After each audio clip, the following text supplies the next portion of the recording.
আমরা যে সময় বিজনেসটা শোনার সৌভাগ্য হয় সেই সময় আমার একটা হেলথ চ্যালেঞ্জ হয়। আপনারা জানেন সেই ডিজিজটার নাম হচ্ছে হাঁপানি।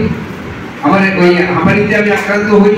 4-5 বছর ভোগার পরে এই আজকে যে অপরচুনিটি শেয়ার করবো তার একটা মানে কি বলবো প্রধান মেরুদণ্ড একটা প্রোডাক্টের একটা পার্ট।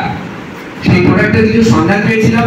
আমাকে বলা হয়েছিল যে এই প্রোডাক্টগুলো খেলে ভালো থাকা যাবে, আরো অনেকে ভালো রাখা যাবে। তো আমি বললাম ভালো রাখা যাবে না, পরে আগে ভালো থাকা যায় কিনা সত্যিকার দেখি। সেই দেখার জন্য এই প্রোডাক্ট খাওয়া আর প্রোডাক্ট খেয়ে যখন ভালো রেজাল্ট পেয়েছিলাম তখন আমরা সিদ্ধান্ত নিয়েছিলাম বিজনেসটা করবো। যে বিজনেস অপরচুনিটি আছে আপনাদের সামনে শেয়ার করব।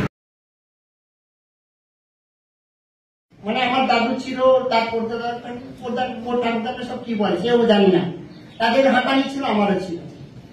40 বছর পর্যন্ত হাঁপানিতে ভুগে ভুগে ওষুধ খেয়ে খেয়ে কি বুঝতে পারছেন এরকম তার কথা ছিল। এখন লোক বুঝতে পারছেন তো এই ভদ্রলোকে এই ওষুধটা সাজিয়েছে এপ্লাই করা বিশ্বাস করুন না। এবং দায়িত্ব নিয়ে বলছি এই প্রোডাক্টগুলো এতটা জেনুইন প্রোডাক্ট, আপনাকে না মানে সহজে আপনাকে অসুস্থ হতে দেবে না, আপনার পরিবারকে সুস্থ সবল রাখবে।